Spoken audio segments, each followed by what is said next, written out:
Hello from Clogherhead, County Louth, Ireland. So I'm still in the midst of unpacking, settling into my new place, which has been really, really lovely. It's also been stressful, as moving is. The disorientation, the chaos of moving is very stressful, especially on people who are sensitive to energy. Those of us who pick up on new energies and have to integrate them and have to feel our way through life on a very deep level. But I have to say, the energy, the vibrations of Clogher, Ceann Clucker in Irish, is really peaceful. And I'm really enjoying it, and I love being here. I can't be here all the time at the moment because my work is in County Dublin. So I've just been here in stops and starts. Looking forward to expanding that, and I have been gradually expanding it as much as I can, which is great. So from my last video, I talked about the density that was January 2020 and how it had impacted many of us energetically, spiritually, physically, mentally, emotionally. We are coming towards the end of January now. I'm really, really happy about that. Looking forward to St. Bridget's Day on the 1st of February and that calendar spring, even though the weather in Ireland really doesn't feel spring-like until end of March going into April. That's when you really start to see clear signs of spring here. At the same time, just to know it's technically, or it's from a timeline point of view, in man terms, it's spring. I'm very happy to know that, so that's great. We had our new moon in Aquarius on the 24th. We just passed that. You may have noticed that you had restless sleep, night sweats, night terrors, lots of nightmares. I was just having one nightmare after the next. Right up until last night, it was just like I'd wake up and I'd go, oh, thank God, that was just a nightmare. I'd go back asleep and I'd go right back into another stressful. So it's been weeks and weeks of really bad nightmares. Night terrors, like really having to tell myself when I wake up, you're not in that timeline anymore. You're not in that reality. You're in a safe reality here. And having to self-soothe myself with those words, and having to do some of the havening techniques. There's some you can do energetic movements that give you comfort and that help you to feel grounded and to feel present and to call yourself back in your body. So havening and havening body work is brilliant. So look into that if that's something you're interested in. But with this energy shift now, we're feeling the theme of totally embodying our authenticity, our self. Actually looking at our unique ways, our idiosyncrasies, and actually loving them. And I don't mean loving them as in, oh, I love that I'm this way or I love that I'm that way, but actually even the parts of ourselves that we think are odd, are unusual, are weird, we're actually loving them, as in embracing them, picking them up and telling them it's okay and that you love those parts of yourself and that you're willing to explore those parts of yourself. And you're willing to extend your energy to those parts of yourself instead of cutting off the flow to those parts that perhaps you feel are not lovable. Perhaps you feel are not worthy of your energy, of your love. So looking at that and asking yourself why you're placing such judgments on those aspects. Why you're being judgmental, why you are critical of the essence, those aspects, the layers of yourself that you feel are not lovable. Because as we move further into the fifth dimension, we have to look at all of it from a loving stance, or else we don't climatize, we don't actually adapt and shift into the 5D frequencies. So I invite you, as I've been inviting myself, to question why I would judge the parts of myself that I think are not lovable and that are not attractive or not deserving, not worthy, not actually receiving the love naturally. I wouldn't naturally flow my energy towards those parts of myself because society's told me that that's something that I should be ashamed of, or something that I should hide, or, you know, keep your eccentric nature boxed off, just because maybe other people wouldn't understand it. And, you know, Aquarius, the new moon we've just had it was in Aquarius. So this Aquarius energy is saying to us, learn to embody your unique way and your eccentric nature, whatever that is, or your very individual way of being, of doing things, but bring it into the whole. Bring it into the tribe. Bring it into the company of others, your loved ones, your family, your friends. Show them these parts of yourself, but do it from a loving space. Do it from a space of, this is me. It's quirky, it's strange, but it's wonderful, and it's unique, and it's beautiful, and it's valid, and it's necessary in this world where everyone is trying so hard to be the same.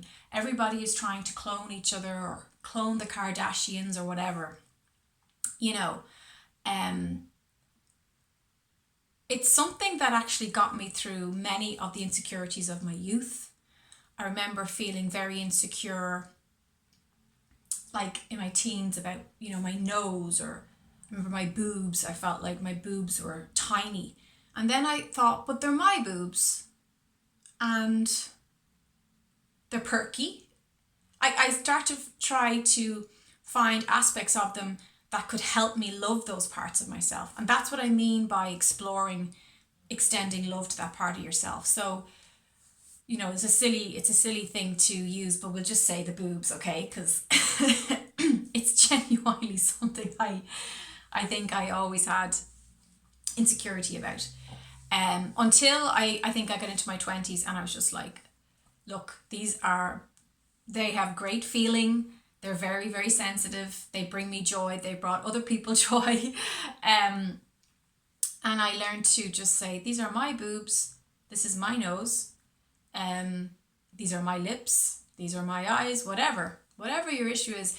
Learn to say, this is mine, and nobody else has it like this. Nobody has this shape. Nobody has this size. Nobody has the energy, the vibrations that are emanating from these parts of myself. Because at the end of the day, our physical self is an absolute expression of source. So your nose, your boobs, it's all source energy expressing itself. And that's how source wanted to express itself in you, as you, in your physical way. So I find poetry in that. Even if society doesn't, even if society says, no, you should get a boob job, blah, blah, blah, blah. I found, there's a big industrial machine noise as we're doing this. But anyway, there's some work being done at the back. I found power in choosing, and it is a choice, choosing a new way to see those things that I was told not to see them in a positive light. I found great power in saying, well, I'm going to go the other way. I'm going to, it's like with periods, okay, when you menstruate as a woman, especially not so much nowadays, but even when I was when I got my period, there was a lot of negative, heavy connotations, and I'm sure there still is for young people. But there really was this thing of, ooh, it's horrible, it's this, it's that. And I thought, why? Why are we putting those judgments on it? Actually, it's a very empowering time, because when you are bleeding, you will take no crap from people. Your patience level diminishes, so you're actually very assertive. You're stronger in yourself. Yes, you're tired. Yes, you have pain and cramps, and yes, you are very emotional. But why is that a bad thing? That tiredness is your body telling you to slow down and take some time for yourself. So I really value that time now. When I'm in my moon, when I have my period, it's time for me to get back to me. And it's also a time for me to feel very comfortable and empowered saying, no, thank you. No, no. Being able to say no on the boundaries in my life and how I extend my energy. So again, as a younger person, I had to flip on its head what I was being fed. So I was being told, periods are something to be endured. And I thought, well, I don't want to spend the rest of my adult life enduring something every 4 weeks. That sounds like a pretty crap way to live my life. I want to turn it into something powerful, something actually, like, it's a cleansing time, it's a time of ritual. It's a time where, as a woman, you go deeper into your feelings, into your truth. So it became a truth time for me, and that has served me greatly. I had plenty of opportunity to take that away.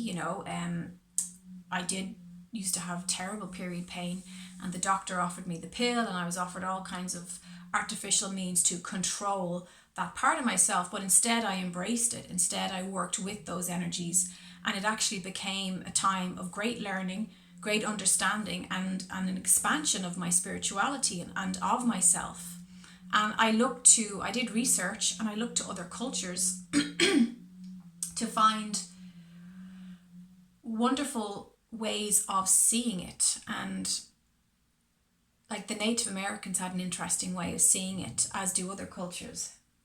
And that's where I got the in my moon, or it's your moon time from. I got it from the Native American. That's what they call it. And I thought that was really poetic and really beautiful way of addressing that time that a woman has. So that's just another example of how I went against the grain and said, no, I get to choose how I feel about this and how I perceive this experience, whatever that is.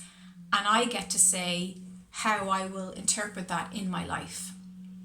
So that's what this time is about. What do you need to get comfortable with? What is uncomfortable for you in your life right now that you need to make comfort with, that you need to make friends with? What parts of yourself do you need to make friends with?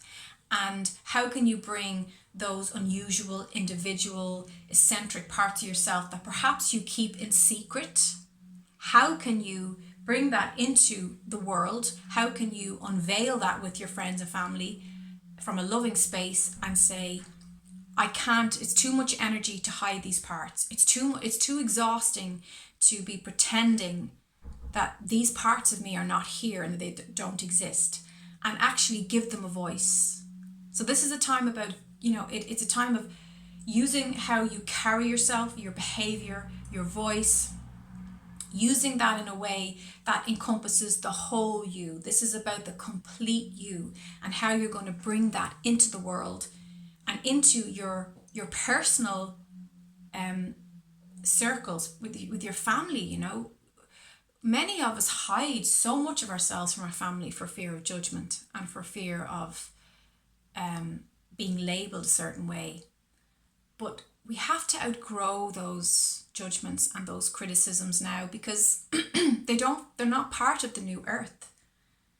Those critical, judgmental, painful experiences of the past that have labeled us with shame or guilt has to be transformed. And we are the magicians here. We are the wise women, the wise men, the witches. We've got to get the cauldron out, get our tools out, do the rituals, and transform that lead into gold.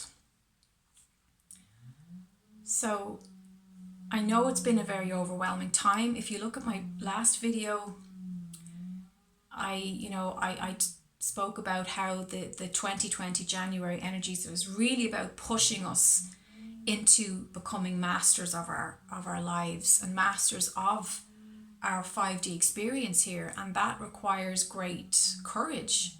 You know, it took great courage and graciousness to get me through the last few weeks. So much has happened in a tiny space of time, and I'm looking around me and there's still so much to do in this new place.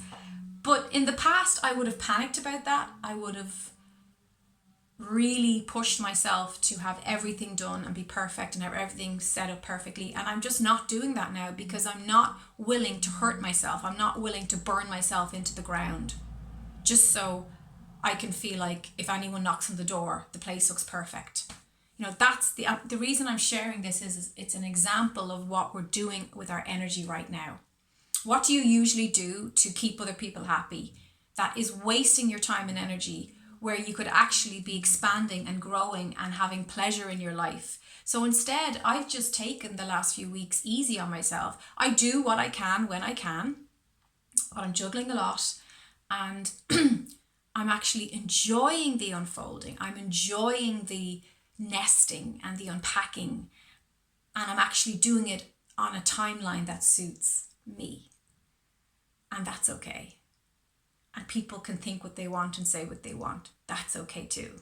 It doesn't matter, because the more we learn to disengage from other people's opinions of us, the happier, the more joyful we are, because we don't care. And when we don't care what other people think of us, we're free.